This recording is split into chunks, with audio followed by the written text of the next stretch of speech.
And recording's on. And people are coming in.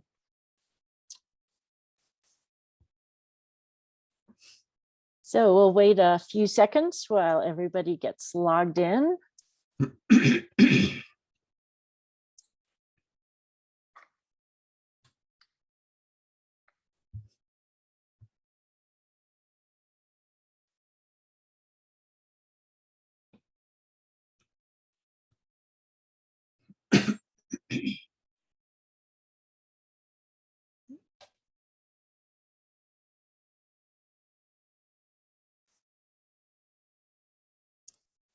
And it's 1:01, so let's go ahead and get started. Welcome everybody and good afternoon. Here we are kicking off what's our third season of our second Saturday seminar series here at the Animas Museum. I'm Susan Jones, I'm on the board here at the museum, and I'm really happy to have Robert McDaniel here with me today to kick off the first in a series of talks that'll be part of our program From This Earth, the Timeless Beauty of Pueblo Pottery. Now, Robert is a fourth generation Durango native and the founding director of the Animas Museum. Many of us associated him with skiing. He had a 38-year career as a professional ski patrolman at Purgatory Resort, and his talk, Longboards and Rope Tows on the History of Skiing in La Plata County, was one of our very first webinars and can still be viewed on our website. If you want to see it, click on events, then looking for our recorded webinars and scroll down.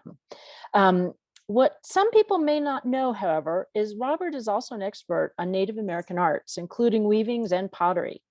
Since he retired from the museum, he has had more time to indulge in that passion rather than worrying about 990s and trying to preserve an old schoolhouse.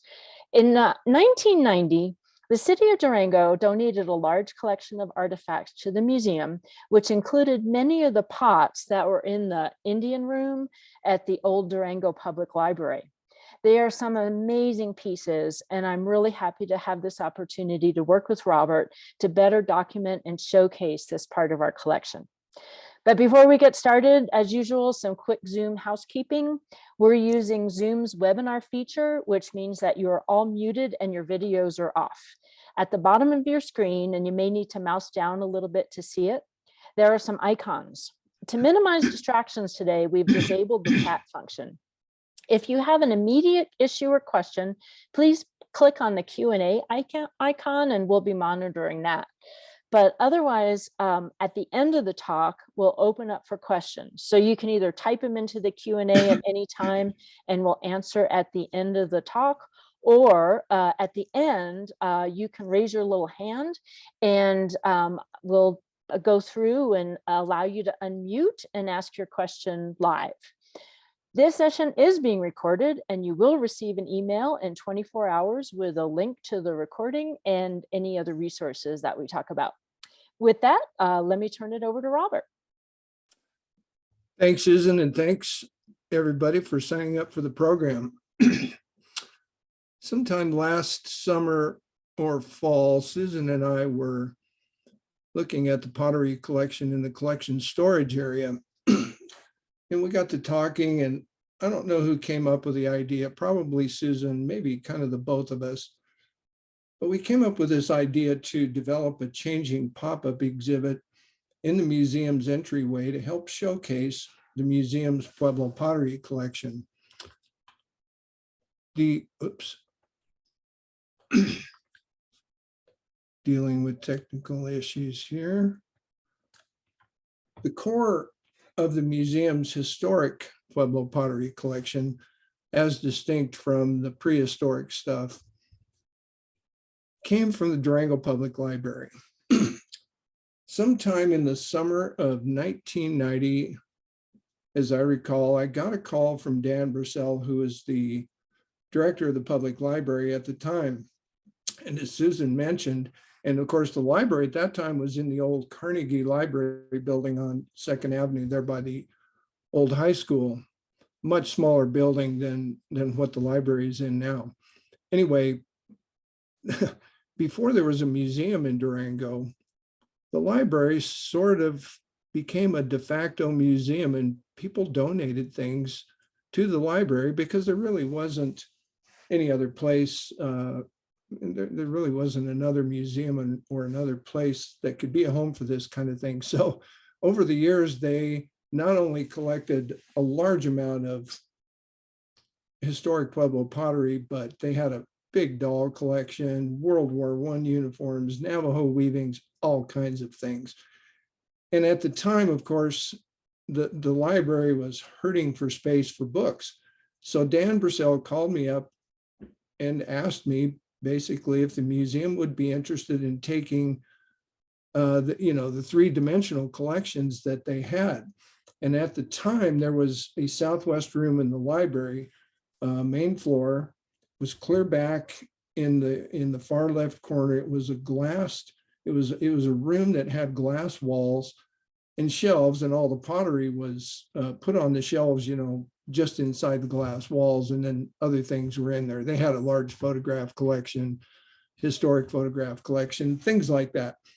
Well, I said, of course, we'd love to have that stuff. So it started the process of transferring all of that material to the Animas Museum. And really, my favorite part of that collection, obviously, was the Pueblo pottery collection. And I may say something about this a little later on, but there are some very important pieces in that collection, some very rare pieces. And honestly, the library's Pueblo pottery collection consisted of 26 pieces from 9 different Pueblos. As I say, it was the core of the museum's pottery collection, and now, counting up from a list that Susan has provided me, the Pueblo pottery collection here is more than doubled from that. So it really was the beginning of, the collection, a growing collection, shall I say, of Pueblo pottery. In retrospect, too, getting this pottery collection from the library did much to spark my personal interest in and passion for Pueblo pottery. A word about what this program isn't. It's not about the broad scope of Pueblo pottery, despite the title that went out in all the publicity. In fact, it doesn't even explore the entire history of San Ildefonso pottery. Rather, this program focuses on San Ildefonso polychrome, and more specifically, a beautiful San Ildefonso polychrome jar in the Animas Museum's collection. A word about the art of Pueblo pottery. I think to most people, the obvious thing is the painted decoration of a given piece. But really, it's much more than that. It's about the form, the symmetry, the expertise of construction, and strangely enough, even the firing. Firing of Pueblo pottery, at least historically, much of the Pueblo pottery these days is fired in a kiln, but back in the old days, they fired outdoors with wood and dung and things like that. And it was a very tricky process under the best of circumstances and given to failure. So it took real expertise to fire those pots and not have them shatter or get a lot of fire clouds, things like that. This is also not a Pueblo Pottery 101 presentation. In other words, I won't be going into the basics of forming the vessels, slipping, polishing, painting, and firing. But if you have questions about any of these things, there will be time at the end for questions, as Susan mentioned. Finally, I'd like to acknowledge the City of Durango's Lodgers Tax Arts and Culture Funding Program, which provided the funding, or most of it anyway, for development of this exhibit. The art of Pueblo pottery dates back nearly 2,000 years. I just included a couple of examples, of which there are obviously many, but that storage jar on the left is a Tularosa black on white from the 12th century. And in the lower right, the Sityatki polychrome, which is ancestral Hopi. It's from the 15th to 16th centuries. You can see here a map of the Pueblos, the Rio Grande Pueblos, basically, and divided into language groups. And you can see the key there, the Tiwa Pueblos, black squares, Tewa, black circles, Keres-speaking Pueblos, the black triangle, the single remaining Towa Pueblo, which is Jemez, and Zuni is on the list there, but it's not on the map. It's quite a ways west of Acoma Pueblo, which you see kind of on the left part of the map there. I included it because the museum's pottery collection has some honestly important pots from Zuni that we'll explore later in a future exhibit and program. The two Pueblos to pay particular attention to, and I wish I had something to point here, but you can see San Ildefonso to the right of the lidded storage jar in the upper left corner, which is one of the Tewa speaking Pueblos, and Cochiti, which is southwest on the west bank of the Rio Grande, which plays a role in the pot that we're going to be talking about. And it's a Keres speaking Pueblo. Powoge Owenge is the native name for San Ildefonso. It lies about 20 miles north of Santa Fe, New Mexico, and was founded around 1300 AD. Its pottery making tradition dates back many centuries. And interestingly, in more historic times, San Ildefonso was the most isolated of the Tewa Pueblos until the second quarter of the 20th century.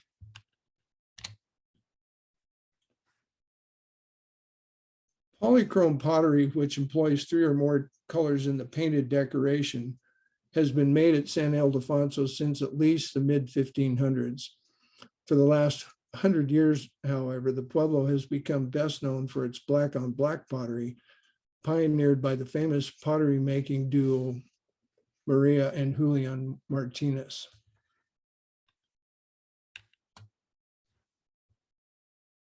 San Ildefonso polychrome is a pottery type that succeeded Powoge polychrome starting about 1880 when the railroad came to New Mexico.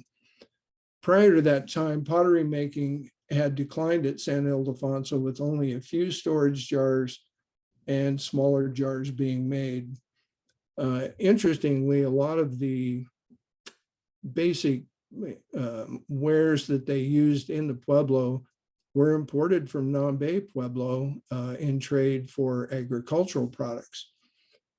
While San Ildefonso polychrome initially maintained traditional features such as a stone polished slip, red painted rims, and a narrow red band between the slipped painted mid body and the unslipped polished base, the reintroduction of red in the painted design distinguished San Ildefonso polychrome from Powoge polychrome.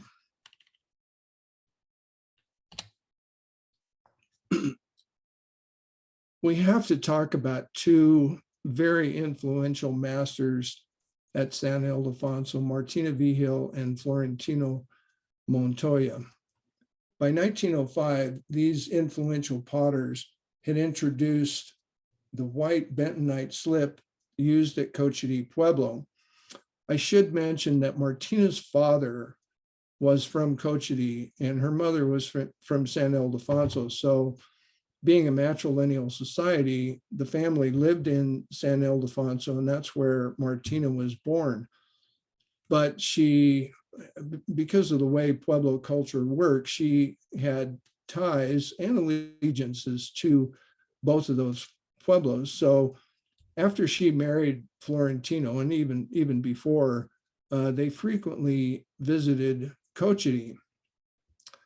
So they introduced the slip that was used at Cochiti. And this new slip only required rag polishing, which resulted in considerable savings of time and effort. Martina and Florentino likely also introduced the practice of painting vessel rims black, which had been common practice at Cochiti and most of the other New Mexico pueblos in the 19th century. The great Maria Martinez once said of Martina and Florentino, they were very good potters. Nobody can touch them. And that from probably the most famous skilled Pueblo potter ever. There were a couple of other innovations that Martina and Florentino introduced.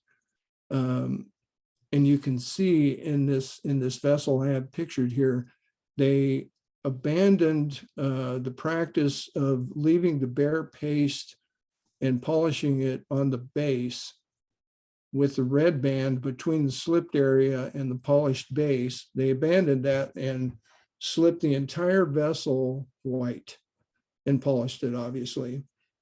And also the adoption of the more graceful form of Santa Clara that the Santa Clara potters used, which is basically the form of this jar.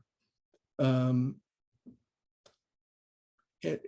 it also had its roots in the late 17th century in the Tewa Pueblo. So it really was an old form, but at San Ildefonso, they had not used it in a couple hundred years, but they began using this because of its appeal to tourists, basically, in an outside art market.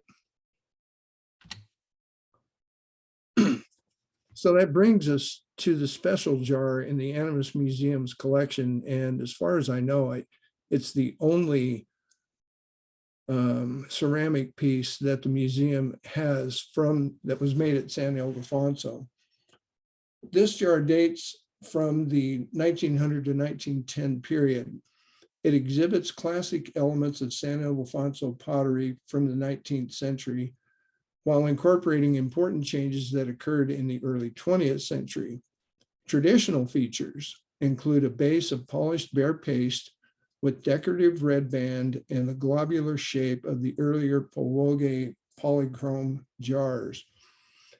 Innovations dating to the early 1900s include the use of the rag polished white bentonite slip that was imported from Cochiti Pueblo, and a black painted rim that replaced a traditional red painted rim.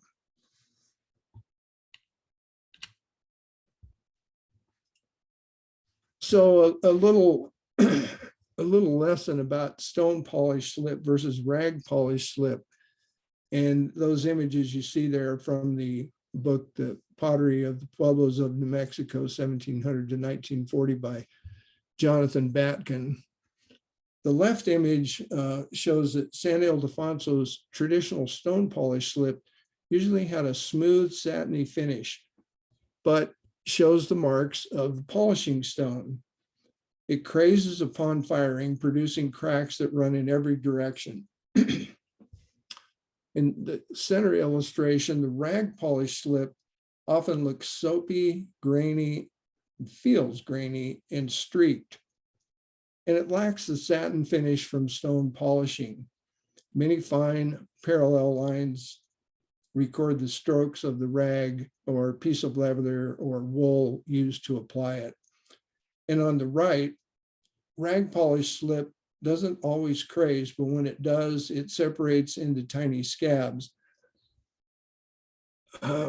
Jonathan Batkin, who wrote that book, had the opportunity to examine a lot more San Ildefonso polychrome pottery jars than I have.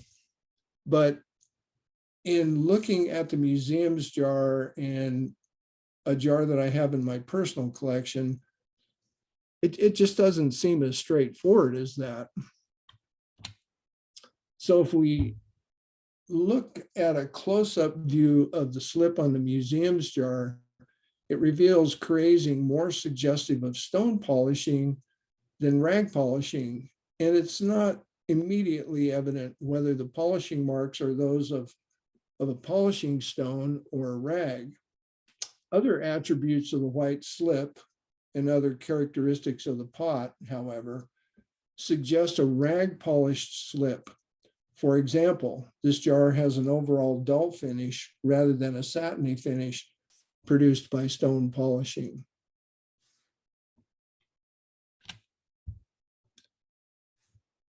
The tremendous revitalization of pottery making at San Ildefonso after 1880 resulted in vessels created more for the art market than for serviceability at the Pueblo. Concern for traditional motifs gave way to new artistic ideas that would appeal to outside buyers. The designs on this jar, especially around the mid-body, reflect this. Interestingly, the seeming balance of the floating design elements, two opposing pairs of similar yet different motifs, is interrupted by a single floral motif. And unfortunately, I didn't have a chance to photograph that particular little motif, and I wish I had to illustrate it here, but you can see it if you come to the museum and look at the pot in its little vitrine in the entryway. Other notable features of this jar include a ceremonial break in the black rim and the fact that it shows nowhere from Pueblo home use.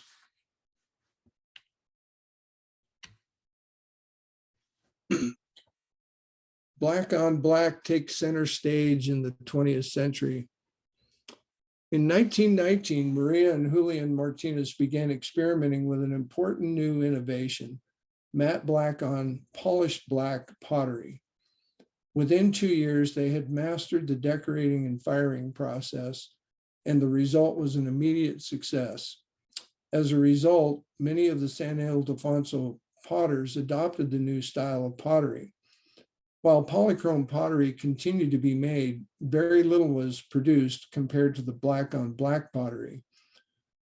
Regrettably, the clay source of the old stone polished white slip has apparently been lost to memory.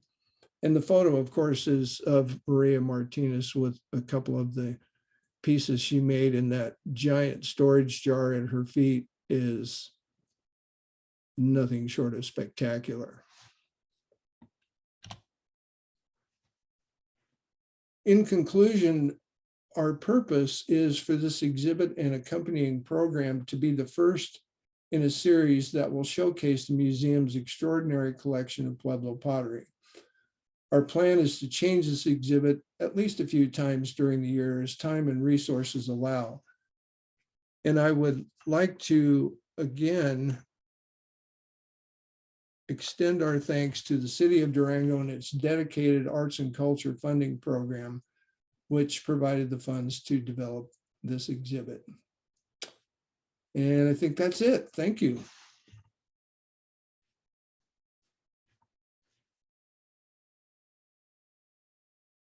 Get unmuted here. Do we have any questions from anybody in the audience? Again, go ahead, you can click on the Q&A, type in your questions, or you can raise your hand and I will allow you to unmute to ask your question.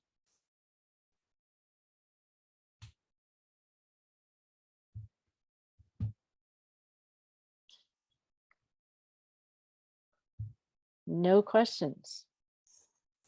I baffled them. I'll give you a little bit more chance to think about questions while we do our shameless self-promotion. How's that? And then we'll ask again.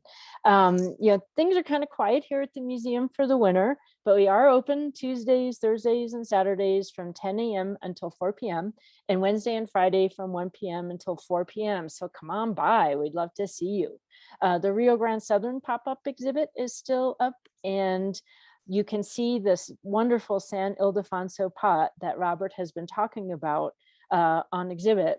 And again, all of that was supported by the City of Durango's lodger tax funding for arts and culture, which is kind of a first. And we're glad that that opportunity is available. Oh, we got a question. And the question is there any idea where that huge pod of Maria's is today?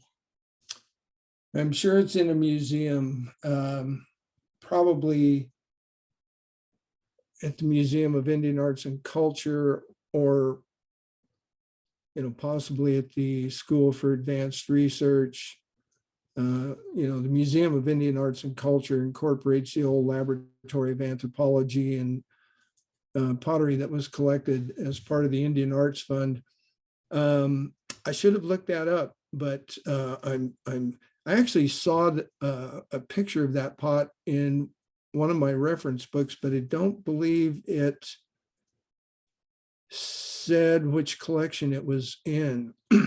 And it occurred to me while Susan was talking there that maybe it goes without saying, but I have images of a lot of different pots in this program, only one of which is here at the Animas Museum. But I wanted to include some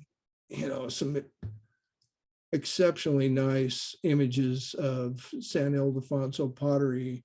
And really, I think most of the ones that I've illustrated, not all, but most of them were probably made by Martina and Florentino, including the one on this slide here. I'm sure it's a Martina and Florentino jar. Wow, okay. Thank you. We got that one. Robert, why aren't there lines from the rag wash on the whitewash of the pot?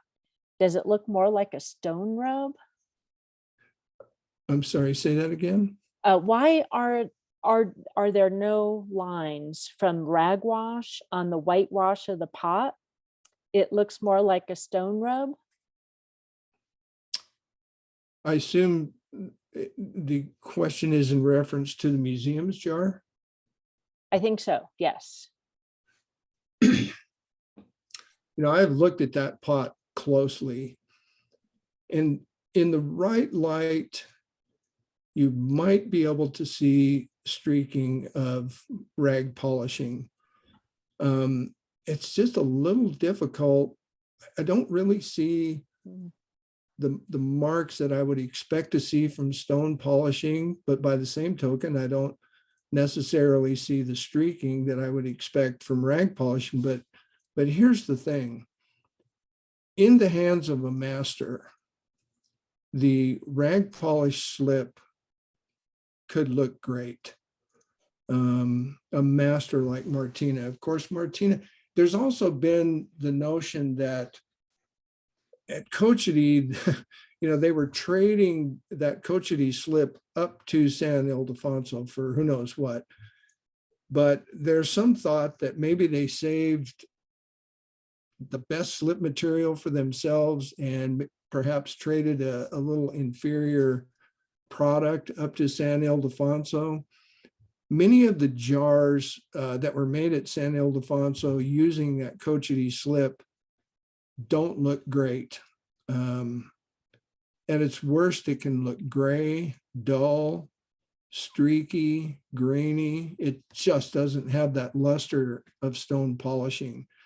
But again, in the hands of a master, and I read somewhere this morning that Maria started out, they made polychrome pottery until they developed the black on black thing. And honestly, they made polychrome pottery even after that. But she started out using Cochiti slip. If you look at her polychrome jars, they're beautiful, but she knew how to polish.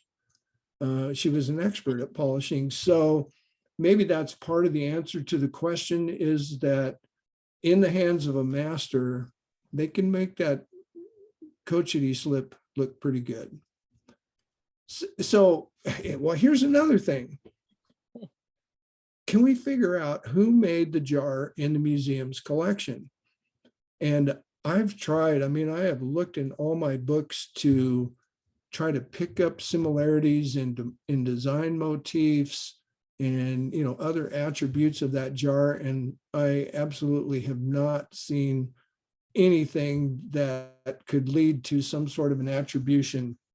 But wouldn't it be great if you could attribute it to Martina and Florentino, or Tonita Roybal, or Maximiliana Martinez, who was the sister of Maria and married to Crescencio Martinez. And I don't know if there's any more questions coming up, but it makes me think of another thing. We know that women have really played kind of a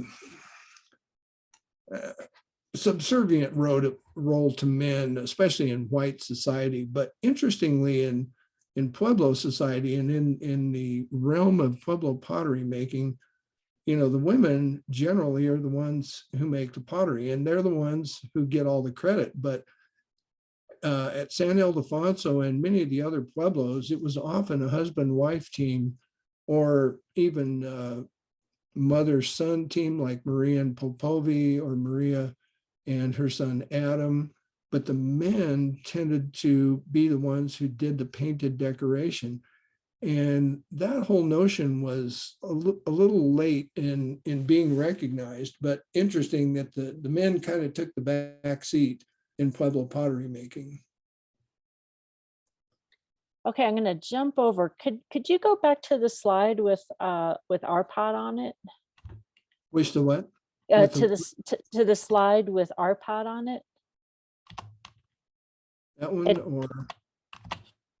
Probably the one with the close-up would be great, because the question is about, is the slip on all of the San Ildefonso's pots from that time from Cochiti, or were there other slips? I don't think there was. Well, during that whole transition process, which probably took place over a period of 10, 15, 20 years, I think you would have found pots with both kinds of slip. However, it was so much easier to apply and polish the rag polish slip that most of the potters adopted it at San Ildefonso. But there are examples of stone polished slip with San Ildefonso polychrome, I think as late as 1915 or 1920. So it's never a black and white thing. There's never quite a clean break, but the vast majority of polychrome wares at San Ildefonso after about 1905 or so used that Cochiti slip.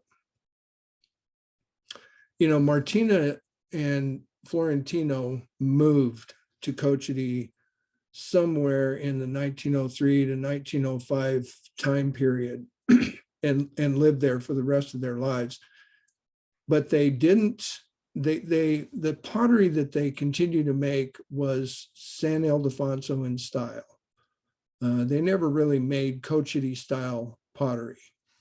Although Martina had to make adjustments because the clay's a little different down there, the tempering agent's a little different down there, and obviously the slip, which she was able to master, but she was just a terrific pottery maker and made that transition very successfully. Okay, on that pot, are there fleur-de-lis on it? That's what I would call them. And I mean, you really need to see this pot in person where you can look at the whole pot. But as I said, there are two pairs of opposing design motifs. You can see the close-up of one there. Two of them are pretty similar, but none of them are exactly the same. It's just an interesting pot from that standpoint. Okay, I hope we got And that. those are cloud motifs with the dots in there, pendant from the rim. I believe you would call those feather motifs.